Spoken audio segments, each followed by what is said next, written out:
Coba Anda perhatikan, kalian perhatikan ayat 3. Dengan rahmat-Nya yang besar, telah melahirkan kita kembali. Kata-kata itu. Poinnya adalah kita harus dilahirkan kembali. Melalui kelahiran kembali, maka arah yang benar supaya kita bisa melakukan perintah Allah. Coba kalian pikir deh, kalian udah ikut retret, seminar, PA berapa kali? Tetapi untuk melakukan hal-hal yang Tuhan suruh, nggak gampang. Selalu ada pertentangan, selalu ada pertentangan. Maka untuk taat kepada firman, Anda bilang berat. Kalau saya tanya, tantang, saya bilang firman Tuhan berat nggak? Pasti semua orang berat. Kenapa jadi berat? Dengerin. Karena persoalan yang Anda hadapi, Anda mau solve the problem menurut rencana dan kehendakmu. Tapi kamu tahu di dalam roh jiwa kamu, pikiran kamu bahwa jalan kamu itu nggak benar. Salah, bukan jalan Tuhan. Jadi persoalan itu jadi berat karena perang sendiri di dalam kamu. Ingat ya, kamu sudah tahu kebenaran, tapi untuk melakukannya nggak gampang. Maka banyak sekali retret hanya menjadi kenangan indah hari-hari ini. Saya kasih contoh yang paling gampang karena saya tahu, karena saya konseling perkawinan, konselor perkawinan. Hari-hari ini kan lagi ngetop pria sejati, wanita bijak gitu ya kan. Ya. Bagus sekali itu retret, bagus sekali. Maka di hari terakhir, malam terakhir, pasangan hidup datang, wah pelok-pelokan, nangis-nangisan, segala. Bertobat yang laki, yang perempuan juga sama lah di wanita bijak. Tapi nilai yang didapat selama retret, kalau tidak dipelihara, maka retret apapun menjadi kenangan indah bagi kita. Ngerti nggak nih anak-anak? Setiap retret bagus. Nggak ada retret yang nggak bagus. Karena dipersiapkan dengan bagus. Walaupun terbatas itu retret, tapi kalau kita serius datang, Roh Kudus juga bekerja. Gitu, ya. Pasti ada nilai yang kamu bawa pulang.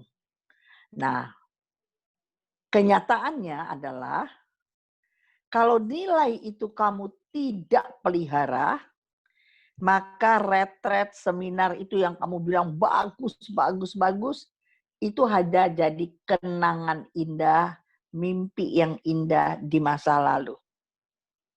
Oke? Makanya di sini ayat 3 berkata, oleh rahmat-Nya yang besar telah melahirkan kita kembali. Nah, ini kuncinya supaya kamu bisa dapat ayat 4 dan selanjutnya.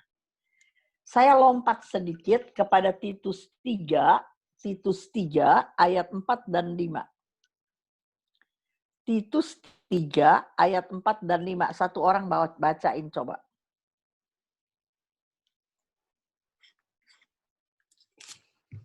Karena dahulu kita juga hidup dalam kejahilan. Titus 3 ayat 4 dan 5. Tetapi ketika nyata kemurahan Allah, Juru Selamat kita, dan kasih-Nya kepada manusia, terus? Pada waktu itu Dia telah menyelamatkan kita, bukan karena perbuatan baik yang telah kita lakukan, tetapi karena rahmat-Nya oleh permandian kelahiran kembali dan oleh pembaharuan yang dikerjakan oleh Roh Kudus. Jadi ayat ini mau berkata bahwa kalau kita bisa selamat, artinya kalau kita satu hari bisa masuk surga, bukan karena perbuatan baik yang saya lakukan. tetapi rahmatnya oleh permandian kelahiran kembali.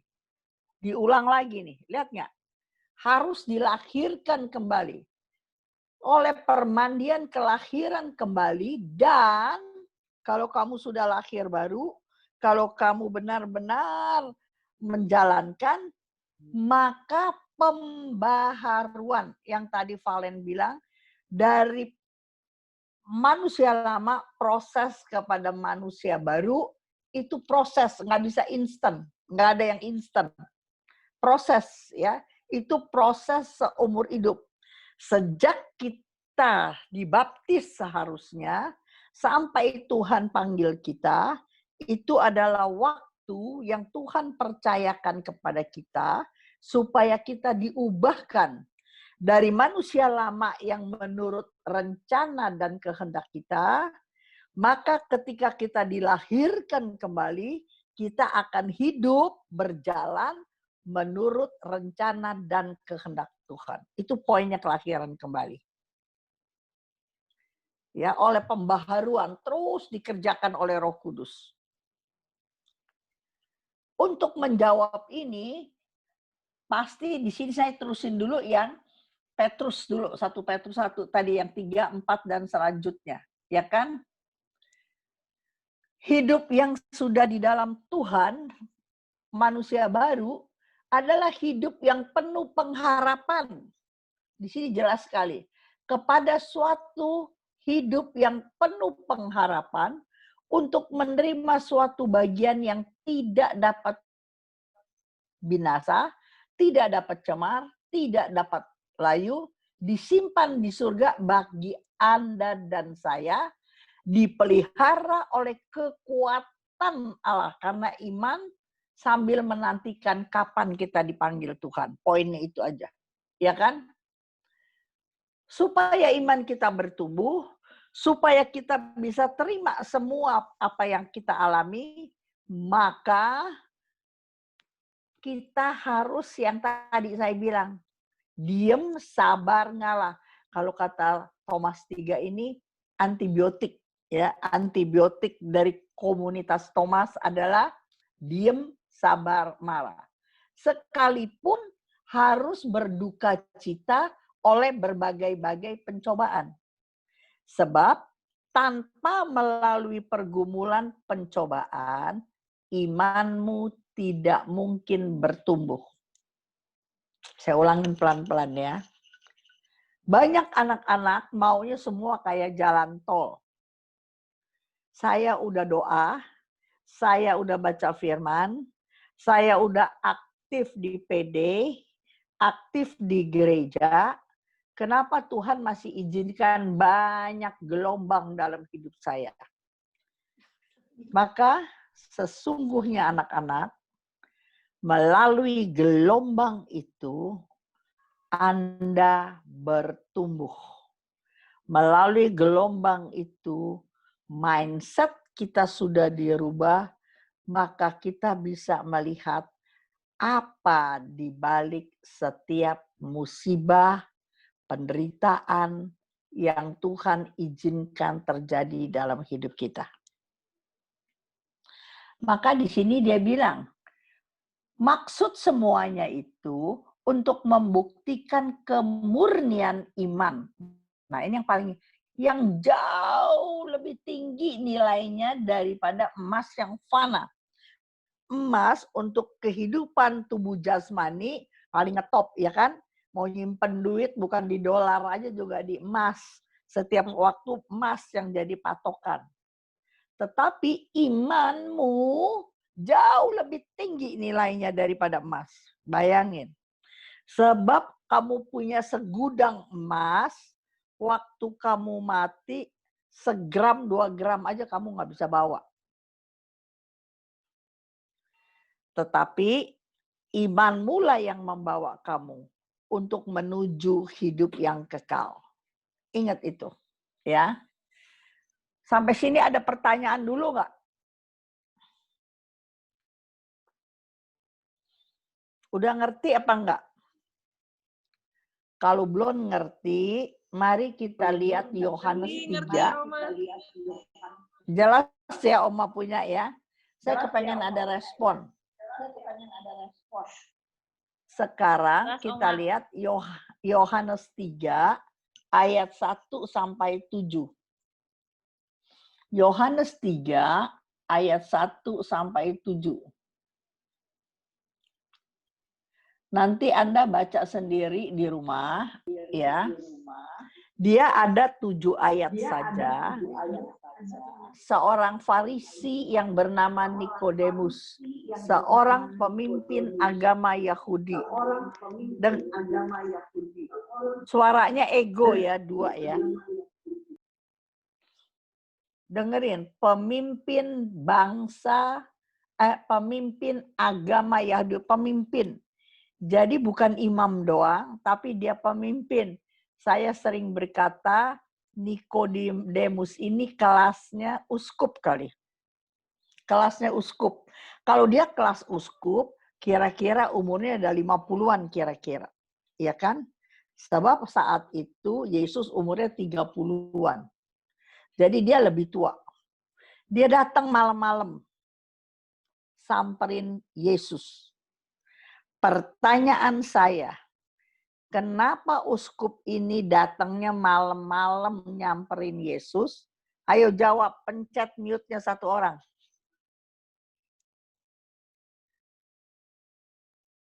Salah nggak apa-apa.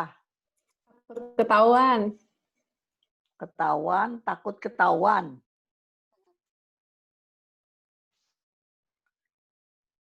Ayo dong, masa ketahuan doang. Jadi jelasin dong, belajar penjelasan.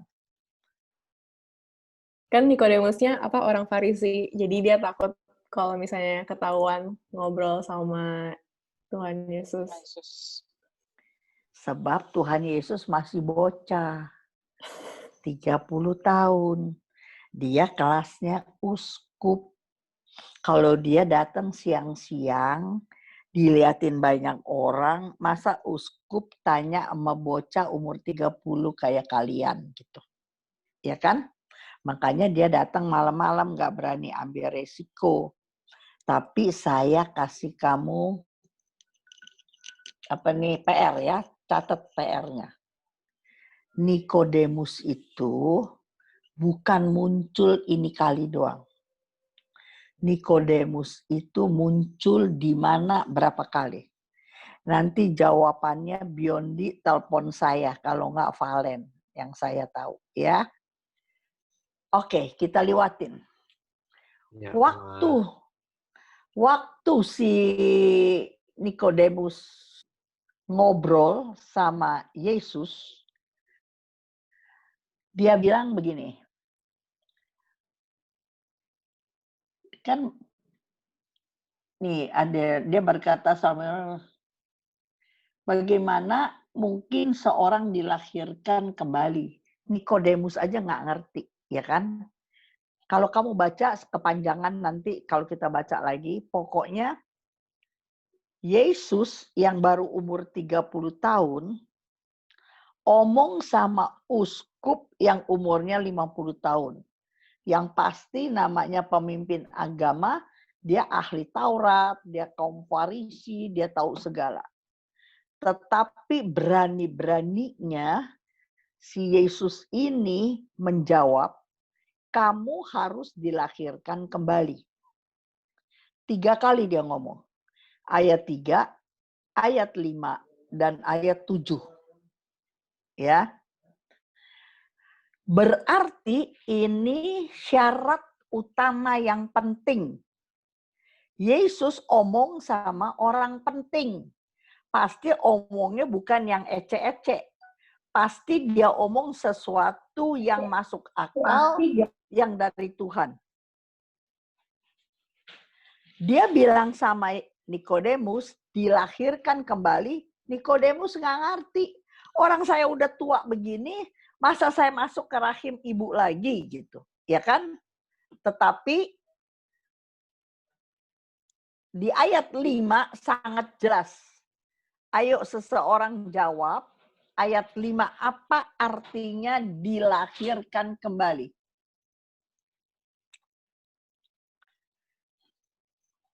ayat 5, baca. Itu paling jelas. 2, 3. Jawab Yesus, aku berkata kepadamu, sesungguhnya jika seorang tidak dilahirkan dari air dan roh, Dari air dan roh, terus ia tidak dapat masuk ke dalam kerajaan Allah. Coba bayangin ya. Ayat 3 yang ayat 5 paling jelas. Ya. Aku berkata kepadamu sesungguhnya jika seseorang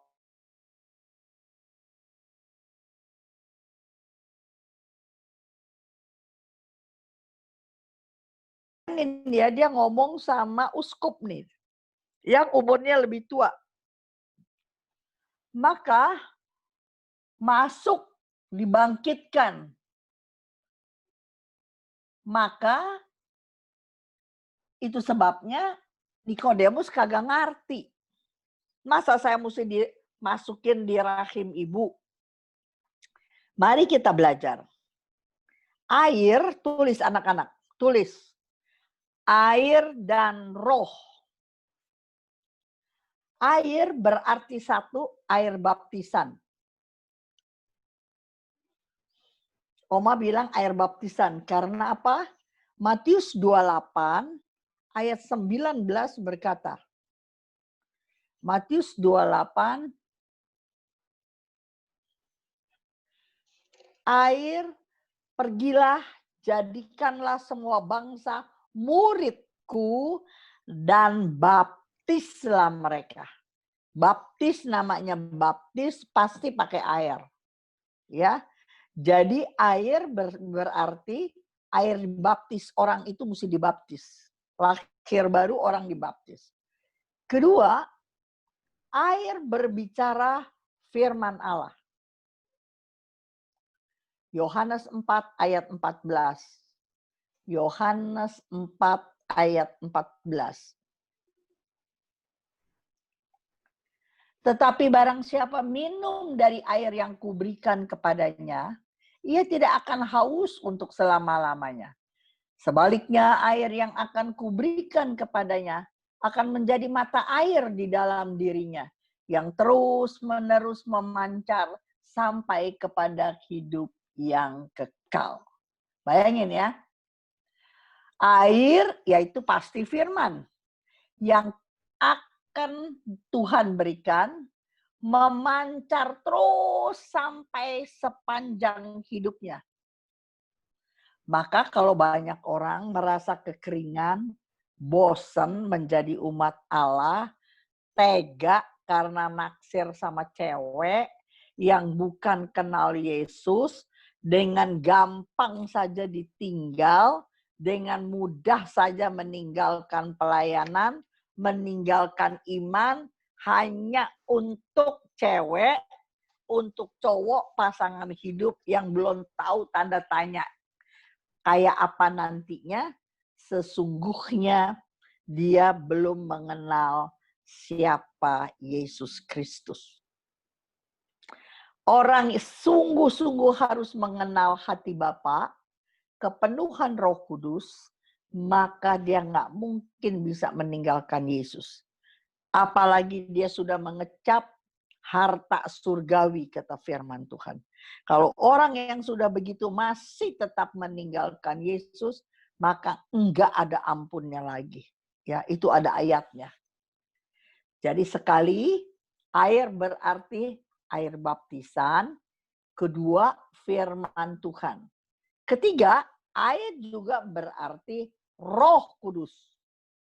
Yohanes 7 ayat 38 ayat 39a. Yohanes 7 ayat 38 39.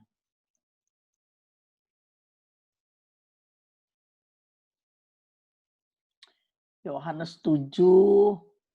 Aduh, gua nggak catat di sini. Coba satu orang bacain. Yohanes 7 ayat 38. Yohanes 7 ayat 38. Iya.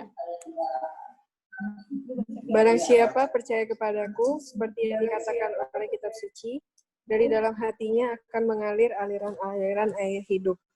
Yang dimaksudkannya ialah roh yang akan diterima oleh mereka yang percaya kepadanya. Sebab roh itu belum Amin. Udah datang sampai situ karena aja. Yesus belum dimuliakan.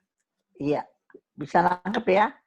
Jadi dengerin anak-anak, kelahiran baru apa? Ada pertanyaan?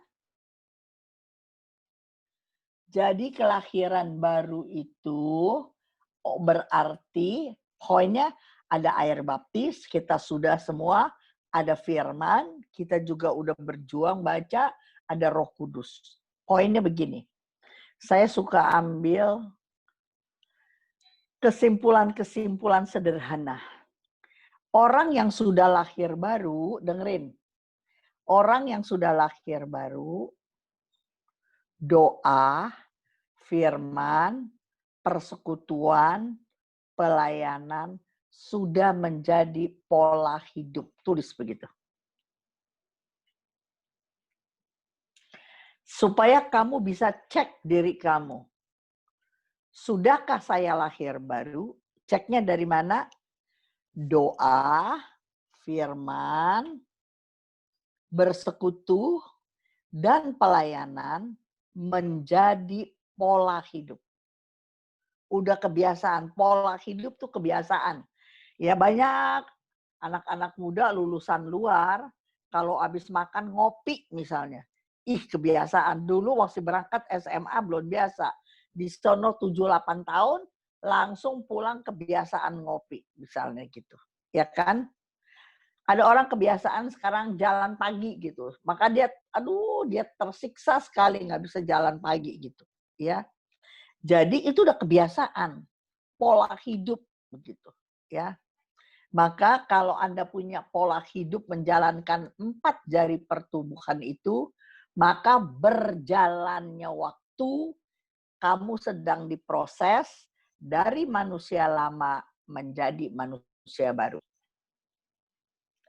Maka kalau tadi Oma bilang retret semua bagus, di dalam retret punya dapat nilai, kalau nilai itu tidak dipelihara menjadi suatu nilai yang dilakukan sebagai pola hidup, maka retret itu menjadi mimpi yang indah.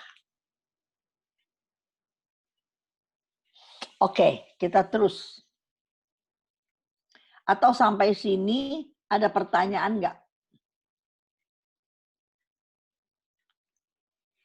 Apa artinya hidup baru? Yang berubah apanya? Apakah saya yang gendut jadi manusia baru, jadi kurus? Kita yang kulit kuning langsat, valen, jadi manusia baru, jadi kulitnya putih gitu? No. Yang berubah bukan tubuh jasmani. Kalau keburu ntar saya kasih. Yang berubah adalah cara pandang, tulis. Cara pikir dan cara hidup. Orangnya tetap sama, tapi innernya berubah. Innernya berubah. Cara pandang lihat persoalan, cara pandang lihat manusia, cara pandang lihat sikon, cara pandangnya udah nggak negatif lagi. Nggak iri lagi. Nggak segala yang negatif lagi. Nggak.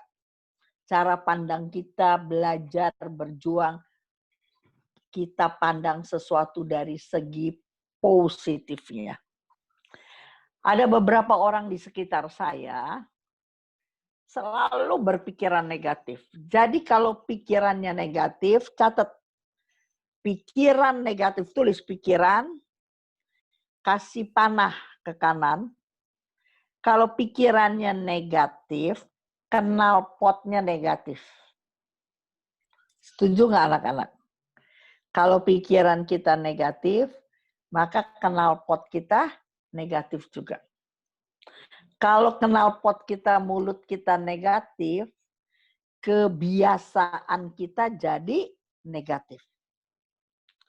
Ketika kebiasaan kita negatif, pola hidup kita negatif. Bagaimana kamu mau bilang kamu diubah menjadi manusia baru? Maka kalau kamu mau diubah menjadi manusia baru, nomor 1.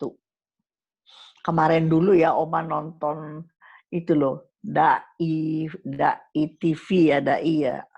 Jarang, aku paling jarang nonton TV. Pas aku lagi nonton, pas Master Cheng Yen ya, lagi ngomong. Dia bilang begini, semua cara hidup itu berpusat kepada pikiran. Kan dia kalau ngomong kalem ya begitu ya. Maka pikiran kita harus mengeluar pikir yang baik-baik. Langsung aku bilang, idih, dia nih pasti niru firman Tuhan. Karena di firman Tuhan Filipi 4 ayat 8 bilang, jadi saudara-saudara, semua yang baik, yang indah, yang suci, yang sedap didengar, itu dipikirkan. Kalau kita belum lahir baru anak-anak, yang kita pikir semua hal-hal negatif bukan gitu. Ya. Saya nggak salahin loh. Sebab ada satu teman-teman saya gitu ya, selalu kalau ngomong yang negatif. Sampai saya udah tegur, kan kita teman baik, jadi kita berani tegur. Tapi ntar 2-3 hari atau kita lagi ngomongin tentang sesuatu, dia pasti ngomong yang negatif. Langsung saya bilang, udahlah, kita nggak tahu dalamnya, nggak usah ngomong negatif. Iya, gue kan kenyataannya gini. Nanti udah seminggu, udah 3 berapa hari, temen itu pasti samperin saya, telepon saya, kita suka pergi. Cun, bener nggak tuh yang gue ngomong? Kan bener tuh gue yang ngomong. Nah, emang betul. Karena semua di dunia ini, iblis penguasa dunia. Jadi apa yang dia ngomong kagak salah. Yang dia ngomong memang orang itu negatif. Tetapi dengerin ini yang penting. Kita yang anak Tuhan, kita yang mau berubah menjadi manusia baru, mari kita latih kebiasaan mulut kita untuk omong hal-hal yang positif saja. Walaupun, kan begini loh anak-anak, semua kejadian ada sisi positif, pasti ada sisi negatif. Saya kasih yang paling gampang. Orang mencuri ada, merampok, mencuri, berbuat jahat gitu ya. Yang mencuri nih, yang ngerampok, ketangkep ya. Maka sebenarnya ekonomi lagi susah, anaknya lagi sakit, istrinya lagi sakit, misalnya nggak punya duit. Tapi dia nggak punya firman, pikirannya pendek, maka jalan gampang, kesempatan ada, dia ngambil duit orang gitu ya. Jadi sebenarnya dia ngambil duit orang bukan dia bakal berfoya-foya, tapi dia ambil duit orang untuk berobat istri atau anaknya. Ini kita ambil yang baik-baik aja loh, bukan yang korupsi, mempertambah kaya, bukan soal itu. Ini yang biasa-biasa aja, yang kecil. Maka tergantung Anda dan saya mau lihat setiap persoalan dari sisi negatif atau dari sisi positif, it depends to you and me. Kalau kita lihat dari sisi positif anak-anak, maka kita bisa jadi tenang. Saya kasih contoh lagi. HP hilang. Ya. Seorang istri HP-nya hilang. Laporlah sama suami. Maka suaminya emosi. Dasar ceroboh, cet. Oh, panjang pendek. Itu mahal tau gak? Ini gini. Bayangin ya. Si istri udah lagi sedih, HP-nya hilang. Dia bisa beli lagi, orang kaya sih. Tapi kan dia lagi sedih. Semua yang tersimpan di HP hilang semua. Tapi dia diomelin. Maka dia bilang, aduh nyesel Ibu Cun, saya bilang sama suami saya. Kamu lihat nggak? Semua perkataan sikap yang negatif berdampak juga negatif bagi orang lain. Boleh omelin dia ceroboh, boleh, tapi nanti cari timingnya. Paling-paling misalnya, saya berusaha loh, saya punya anak cacat loh Edson. Ya, maka saya berusaha sekali untuk keluar perkataan yang positif. Kalau dia kalau si Edson bukan hal-hal yang itu. Kalau Edson tuh cerewet, aduh, satu persoalan 1000 kali dia ngomong. Ya, kita lagi sibuk, kita lagi apa, dia ngomong ulang-ulang. Bagian saya iya. Tapi ntar kalau saya ada waktu banyak, saya bilang sama Edson, Son, mau Mami jawab menyenangkan kuping Edson, apa Mami mau jawab faktanya, kenyataannya? Dia lama, dia mikir. Edson tanya berulang, Mami udah bilang gini, iya. Tapi sekarang Mami mau ngomong nih, Mami ada waktu. Mami mau ngomong enakin kuping kamu, apakah Mami mau ngomong kenyataannya? Saya latih itu berpuluh tahun. Hari ini anak cacat ganda saya umurnya 47 tahun. Tetapi kamu tahu, dia ini sekarang bisa diajak normal, omong tentang hal-hal kehidupan. Saya latih, ajak ngomong terus, saya latih. Sambil melatih dia, sebenarnya saya sedang melatih mulut saya sendiri enggak? Ya. Sebenarnya saya udah greget, aduh soal lu cerewet amat, cek, bisa saya ngomong begitu. Mana Mami lagi sibuk, gini. Tetapi saya latih. 1 Timotius 4 ayat 7 berkata, latihlah dirimu beribadah. Coba bayangin anak-anak. Beribadah juga perlu latihan. Bukan cuman pengen kurus, pengen keren, lelaki kepengen six pack aja perlu latihan. Ya kan? Coba, saya nih ya suka liatin gini. Ada orang udah umurnya 60, 70, badannya masih keren. Oh, apalagi umurnya gocap, perutnya sampai nggak ada sekali. Gitu. Kita cuman bilang begini, lu keren amat sih badannya gitu ya.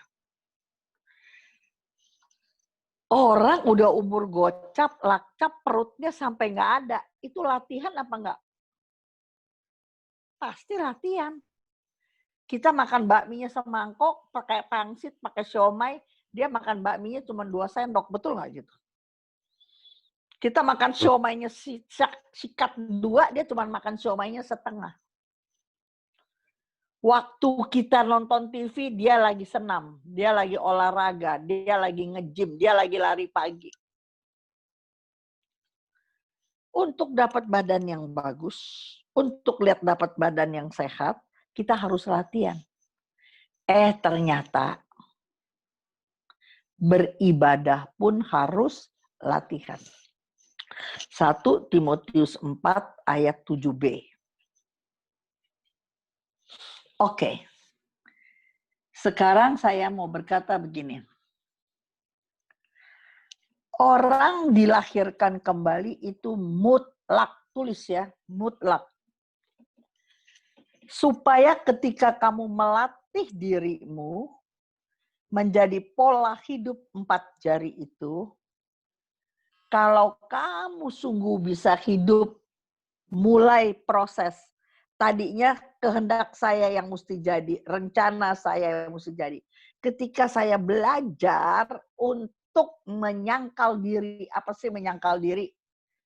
Menyangkal diri itu berkata tidak kepada kehendak diri. Kan kalau orang ini kurang ngajar, mestinya gua tabok nih gitu, ya kan?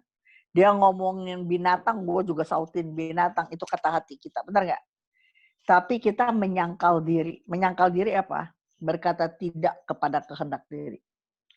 Mestinya kita tabok, mesti kita sautin, kita mesem-mesem. Tersenyum-tersenyum. Nggak jawab, lewat aja. Itu sangkal diri loh anak.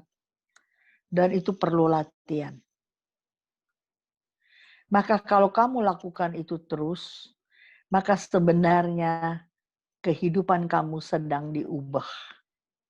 Dari manusia lama kepada manusia baru. Banyak ayatnya. Buang segala geram, iri hati segala. Maka Galatia 4 ayat 6 berkata, Galatia 4 ayat 6 berkata, semua baca nih, ayo satu orang baca deh, Oma capek.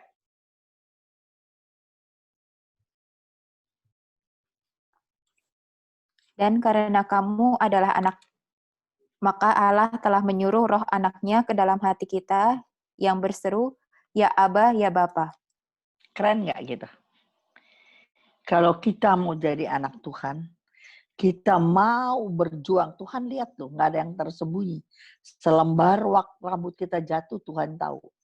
Jadi ketika kita lagi sangkal diri, kita menderita, kita nggak mau sautin, kita nggak mau bersungut-sungut, Tuhan tahu. Sebab kemampuan kita adalah pekerjaan Allah. Maka Allah kirim Roh Kudus kepada Anda dan saya. Oleh kekuatan Roh Kudus, maka kita sanggup melakukan apa yang biasanya kita tidak sanggup lakukan. Kalau itu terus kita lakukan, maka orang baru bisa lihat, aduh Valen berubah ya. Aduh si Biondi berubah ya. Dulu jangan harap dia begitu. Ih, sekarang nggak percuma dia aktif. Berubah sekali. Apalagi kalau yang ngomong orang rumah. Mami omong, papi omong, saudara orang dekat semua bilang, bener kamu sudah berubah. Jangan pernah kamu bilang kamu berubah. Ingat itu ya, anak-anak. Nggak ada, inilah saya kecap nomor 4, nggak ada.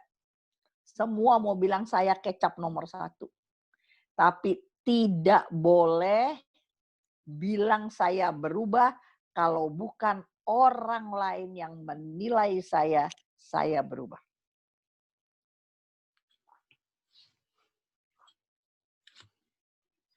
Ada yang mau tanya sampai sini?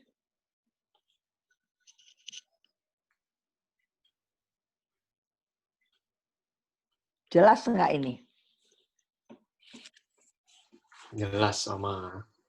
Proses perubahan manusia lama menjadi manusia baru adalah proses seumur hidup. Ingat ya, bukan sekarang saya udah berubah nih. Sekarang saya udah berubah nih. Enggak. Itu proses seumur hidup yang dikerjakan Roh Kudus melalui pengenalan akan firman Tuhan. Jadi begini, terakhir nih, akhir-akhir. Oh tadi belum, saya duluan kasih itu. Berubahnya apa yang diubah? Roma 12 ayat 2. Roma 12 ayat 2. Bahasa Indonesianya enggak jelas. Bahasa Inggrisnya jauh lebih jelas. Bahasa Inggrisnya, kalau kalian coba satu orang cari bahasa Inggrisnya, maka bahasa Indonesianya enggak terlalu jelas. Roma 12 ayat 2. Coba baca. Bahasa Inggris atau bahasa Indonesia, Oma? Indonesianya dulu depannya. Oke. 12 ayat 2 ya. Iya. Janganlah kamu menjadi serupa dengan dunia ini, tetapi berubahlah oleh pembaharuan budimu, sehingga kamu dapat membedakan manakah kehendak Allah, apa yang baik, yang berkenan kepada Allah, dan yang sempurna. Itu saya nggak bahas ya. Kehendak Allah yang baik, yang berkenan, dan yang sempurna. Ini panjang lagi. Tetapi dia bilang, berubahlah oleh pembaharuan budimu. Coba bahasa Inggrisnya. Don't copy the behavior and customs of this world, but let God transform you into a new person by changing the way you think. Then you will learn to know God's will for you. Oke. Ulang lagi Good kalimat and pleasing and pertamanya. perfect. Ulang lagi kalimat Don't awalnya. copy. Don't Don't copy the behavior and custom of this world. kebiasaan dunia. Betul nggak begitu ya? Terus? But let God transform you into a new person Ditransform. Ya. by changing the way you think. apa yang kamu pikirkan berubah. Betul nggak kira-kira? Ya, Oma kalau bilang begitu. Bahasa Inggris yang lain bilang gini, renewing of your mind. Renew, di-renew, yang berubah pikiran kamu. Ini yang paling penting. Ya. Tadi dibaca itu juga yang berubah tuh pikiran. Jadi manusia lama menjadi manusia baru yang berubah pikirannya. Tadi Oma udah bilang, cara pandang berubah, cara pikir berubah, membuat cara hidup kita juga berubah. Enggak mungkin cara hidup kita berubah kalau pikiran kita tidak diubah. Tapi kan tadi Om udah bilang bahwa berubah pertolongan Roh Kudus dengan kita harus tekun doa dan baca firman. Ingat nggak firman? Apa itu firman? Firman, kata Yohanes 1 ayat 1, pada mulanya adalah firman. Firman bersama-sama dengan Allah. Firman adalah Allah. Yohanes 1 ayat 1 bilang, firman adalah Allah. Kalian bayangin nggak anak-anak? Kalau setiap hari kita baca firman, kita tanpa sadar memasukkan pikiran Allah ke dalam pikiran kita. Setiap hari kita masukin pikiran Allah ke dalam pikiran kita. Maka hukum alam yang kuat dorong yang lemah. Pikiran manusia pasti lebih rendah dari pikiran Allah. Kalau terus kita suntikin, kita suntik sama sesuatu cairan, obat, terus disuntikin, berubah, yang sakit bisa sembuh, bener nggak gitu? Yang lemah bisa jadi seger. Bayangin kalau kita disuntikin terus sama firman Tuhan. Kita mau marah, udah nggak keburu marah lagi, udah baca firman lagi. Kita mau iri, udah nggak bisa lagi. Kita lagi baca firman lagi. Kita mau emosi, kita mau apa?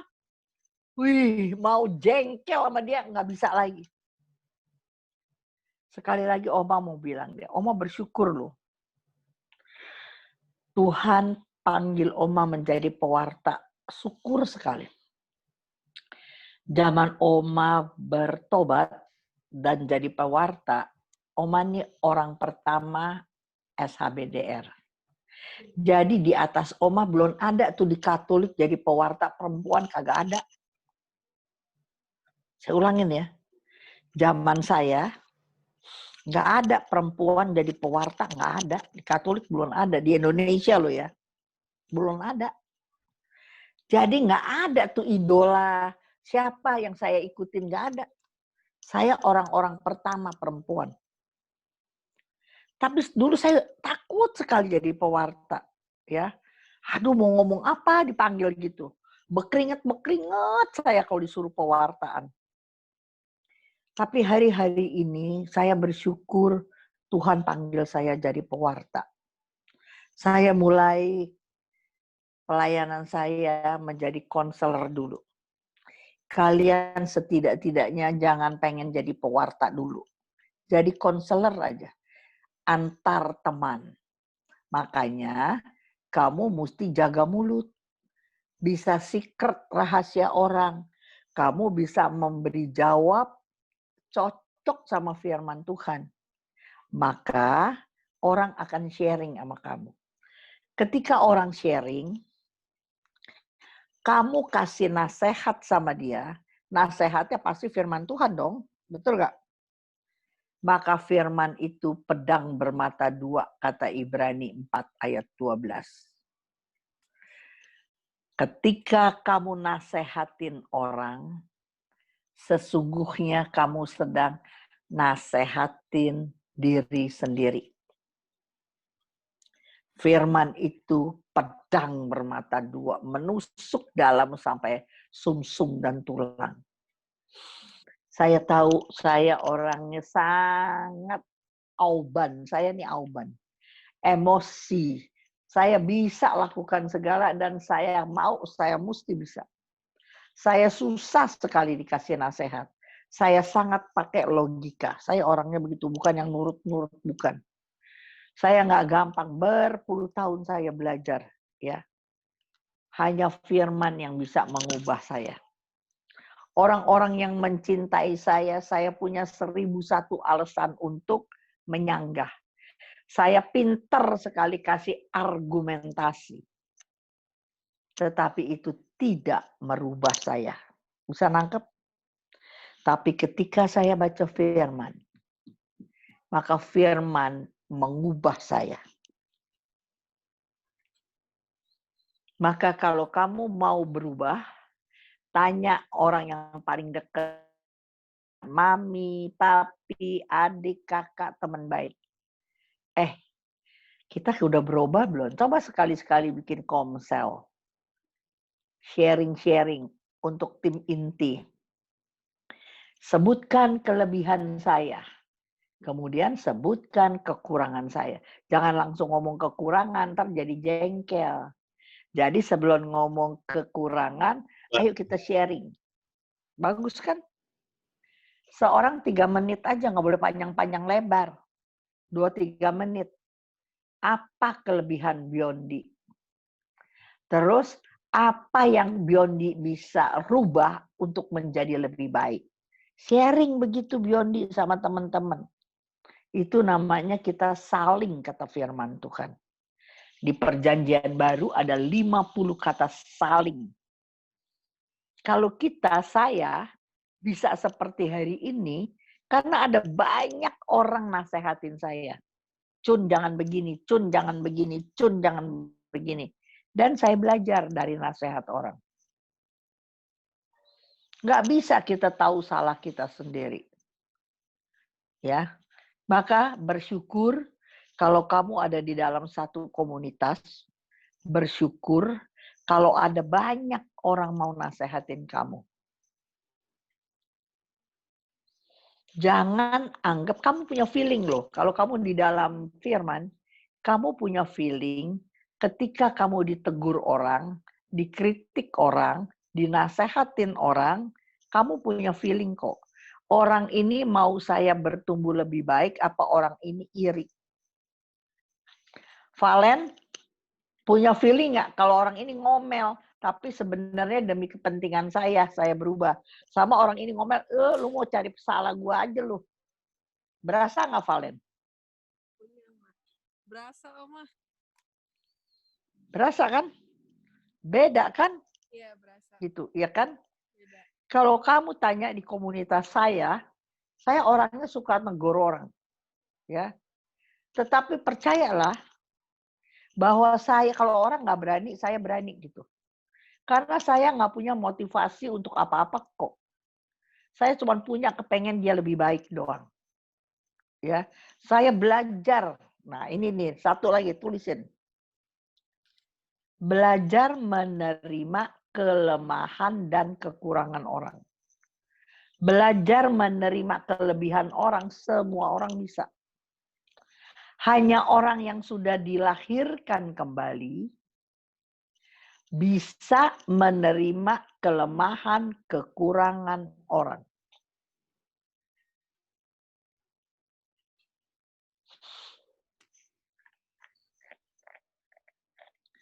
Jadi ingat ya, tadi ya, dicuci otak. Yang harus berubah pikiran. Pikiran kita dimasukkan pikiran Allah.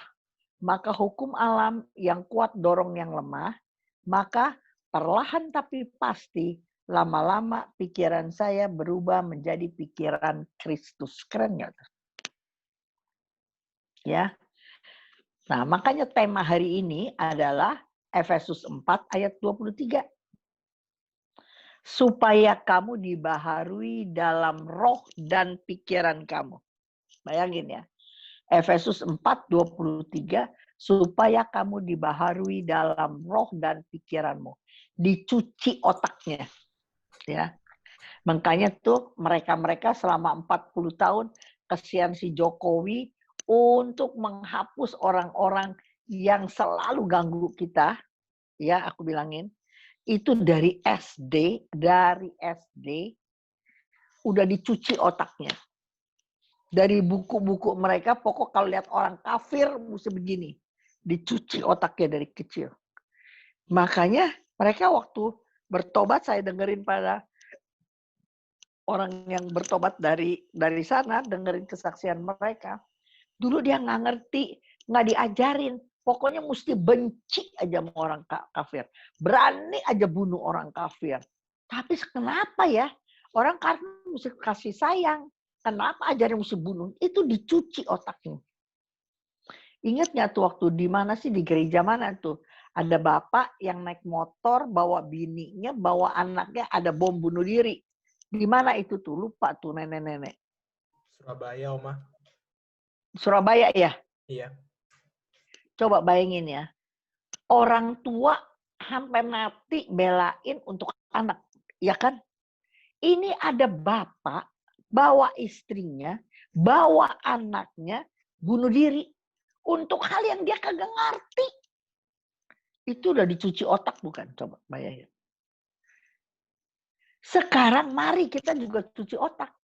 Mungkin di pikiran kita nggak benar. Pikiran kita dulu selalu negatif. Kita dibesarkan dari keluarga yang ribut melulu. Kita dibesarkan di rumah saudara. Kita merasa terbuang. Kita merasa tidak dihargai. Kita menjadi orang yang menjadi talenan melulu. Menjadi kambing hitam melulu. Saya mentang-mentang susah. Saya mentang-mentang miskin. Saya mentang-mentang bodoh diinjak. Selalu pikiran-pikiran mendakwah kita siang dan malam. Mari anak-anak. Masa depan kamu masih panjang. Datang kepada Tuhan. Belajar firman sungguh-sungguh. Semua bilangin kita jelek, bodoh, tolol. Segala macam yang negatif. Tapi kalau kalian baca firman. Firman berkata, kamu, namamu tertulis di telapak tanganku. Kamu adalah biji mataku. Kamu adalah kawan sekerjaku. Kamu, anak-anak, adalah bau yang harum bagiku. Makanya firman itu saya suka bilang jadi apa? Mesin cuci. Sebab di dunia ini anak-anak, apa yang kalian dengar, apa yang kalian baca, apa yang kalian tulisan, banyak negatifnya. Banyak negatifnya. Kalian kalau nggak cuci pikiran kamu dengan firman Tuhan, maka yang jelek tambah tertekan. Tetapi firman Tuhan membuat kamu merdeka. Firman Tuhan dengan pertolongan Roh Kudus sebagai ayat terakhir. 2 Kor 3 ayat 17 kalau nggak salah. Coba baca. 2 Kor 3 ayat 17. Satu orang baca.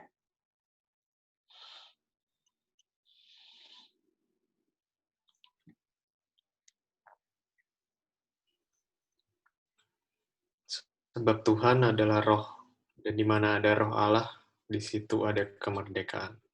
Keren ya tuh Biondi? Di mana ada roh Allah, pasti ada firman Allah. Di mana ada firman Allah, ada roh Allah, di situ ada kemerdekaan. Merdeka lagi. Saya tidak didakwa lagi untuk trauma-trauma di masa lalu. Semua yang menekan saya merdeka di dalam Yesus Kristus. Kalian anak muda, nggak boleh malas baca firman. Tidak boleh. Karena hari depan gereja ada di tangan kalian.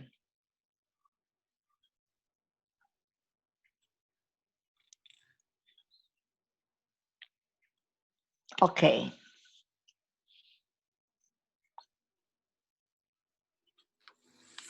Yang tadi saya bilang bahwa kita sampai memiliki pikiran Kristus, 1 Kor 2 ayat 16.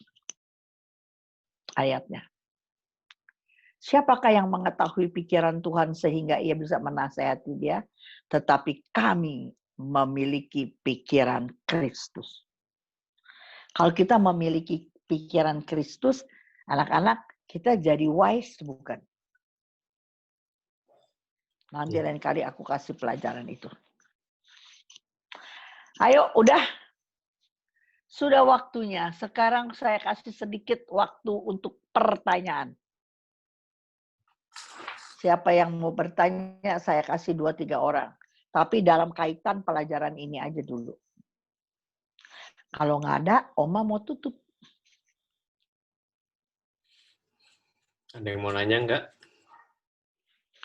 Jelas nggak pelajaran ini?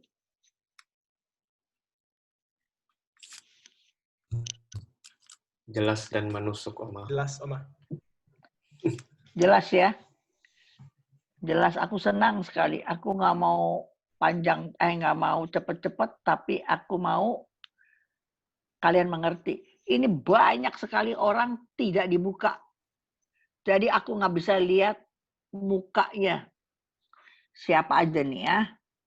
Aku nggak ada yang dibuka. Lain kali dibuka dong sayang. Nenek-nenek senang.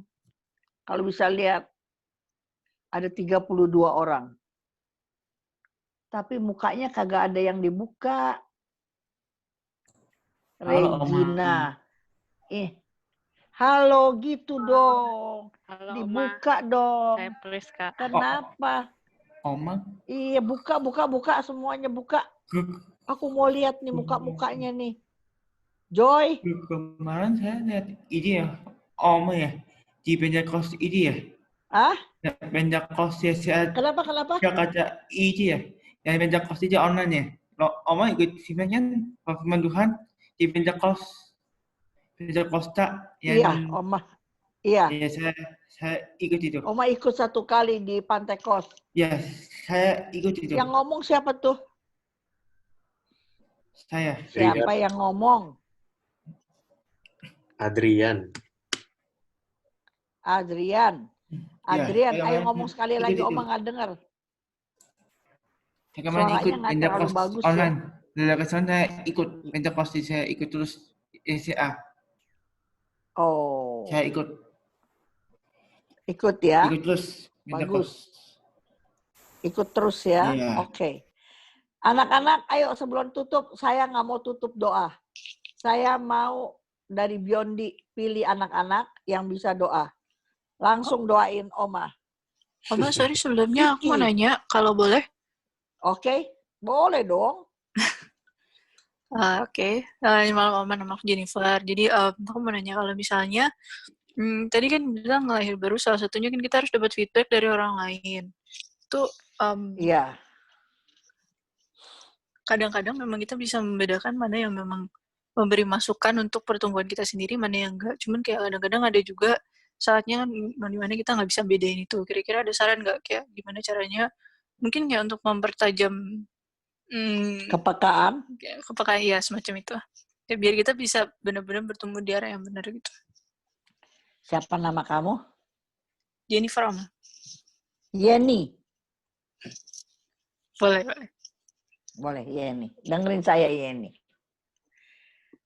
Untuk mendengar suara Tuhan, kepekaan, atau supaya kita berkata-kata dengan bijaksana, tidak ada cara lain. Tidak bisa diajarkan, tidak bisa diturunin, tidak bisa diimpartasikan, tidak bisa. Sebab itu adalah hasil. Hasil dari apa? Hasil dari persekutuan yang erat dengan Tuhan. Tuhan yang maha bijaksana, ketika kamu hidup melekat kepada Dia, seperti ikat pinggang, banyak ayatnya, maka pikiran-pikiran Dia ditaruh sama kita. Saya ulangi ya. Kebijaksanaan, kepekaan, discernment, itu nggak bisa, ada teorinya ada. Teorinya ada. Tetapi supaya saya bisa, itu cuman hasil. Kebijaksanaan adalah hasil dari persekutuan yang erat dengan Allah. Itu namanya ginosko. Ketika kita hidup ginosko dengan Allah, maka pikiran Allah ada di dalam pikiran kita. Tadi kan aku udah kasih tuh. Korintus berapa tuh? Ayat 16. 1 Korintus 2 ayat 16. Tetapi saya memiliki pikiran Kristus. Kalau saya memiliki pikiran Kristus, saya jadi wise enggak, Jenny? Peka apa enggak? Nah, itu udah. Kamu pasti bisa, Jenny.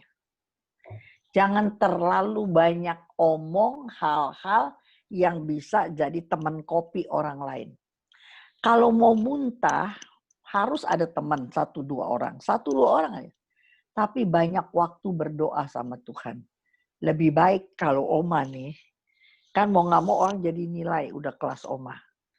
Aku mau nangis, mau teriak-teriak, mau segala, enakan sama Tuhan. Dia nggak bisa kasih orang tahu. Kalau aku teriak-teriak, ngoceh-ngoceh sama Biondi, besok-besok Biondi ngomong sama teman-teman, jangan bilang-bilang ya. Lalu temennya bilang, jangan bilang-bilang ya. Ibu Cun begini. Sebentaran aja, semua OMK tahu. Tapi kalau kamu ngoceh-ngoceh, nangis, teriak sama Tuhan, legoh. Nggak ada yang bilang, nggak ada yang bisa perpanjang. Oke, 1 pertanyaan lagi. Thank you, Oma. Yuk, 1 lagi udahan.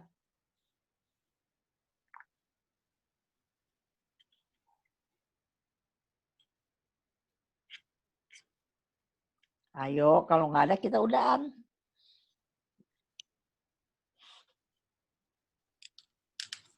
Pada bingung mau nanya apa, Oma. Jelas artinya dong ya, Biondi. Jelas. Menusuk, Ya, Oma. ya oke. Sekarang ayo mari kita tutup di dalam doa. Siapa yang mau siapa yang mau jadi pendoa? Supaya Aku Oma mau didoain juga. minta tolong Resa untuk doa. Resa, ayo mari berdoa. Ntar doain Oma ya. Atas nama Bapa dan Putra dan Roh Kudus. Amin.